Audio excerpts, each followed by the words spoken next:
The Eagles eased to a 61-run Vitality Blast victory over Middlesex in Chelmsford, a fine all-round display seeing them into third place in the South Group. Put into bat on a surface being used for the third time was tough. Indeed, it took the Eagles 23 deliveries to find the boundary, for Rose Cushy given a chance at the top of the order. Michael Pepper has been in excellent form at home in this competition, and his confidence was there for all to see, out for 9 with a score at 28 for 2. And the power play finished with Essex on 39 for 3. Matt Critchley on 1 with a leading edge off Anderson. The surface was tricky and traditional cricket shots were paying off for Cushy, who cut Tilan Walalawita for 4.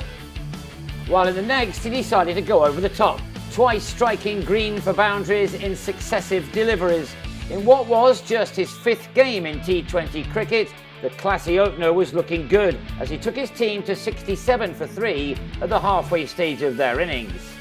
Yes, he did ride his luck at times, but he made the most of that as he recorded his maiden T20 half-century, an innings containing 7 fours and occupying 33 deliveries. He was beginning to put his side on top. And because of him, Middlesex were beginning to lose their heads, Cushy taking full advantage. He dominated a 4th wicket stand with Paul Walter, which had passed 50, when the latter started to push on as well.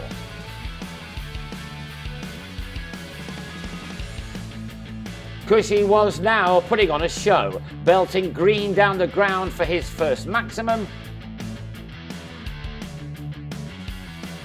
with his second following next ball, an even bigger hit which the good crowd thoroughly enjoyed, their side beginning to take complete control of this contest.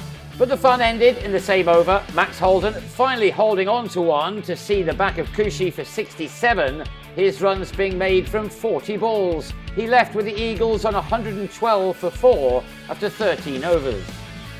5 to go and Essex were on 129 for 4, Walter on to 30 and set for a big finish. Tom Wesley started that by going long and large.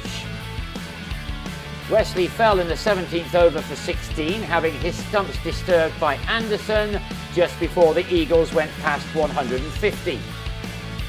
Walter was still there and he completed just his second T20 50 off 31 balls.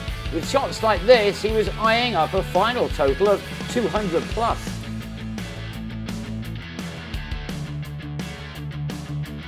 But Simon Harmer was bowled by Tom Helm in the penultimate over for 7.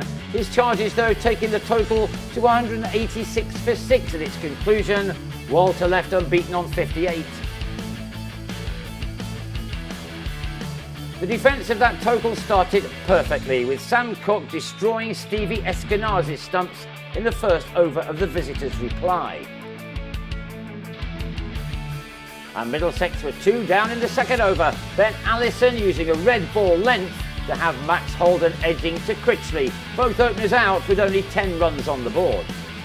Palmer brought himself on to deliver the last over of the power play, tossing his first ball up to persuade John Simpson to hit, and he did just that, but straight to Walter.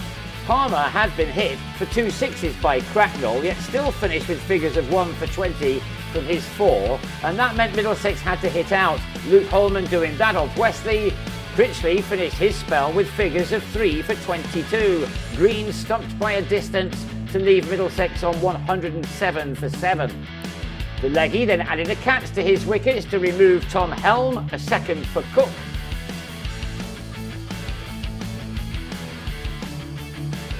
Who soon added a third as Anderson punched him to Harmer in the deep.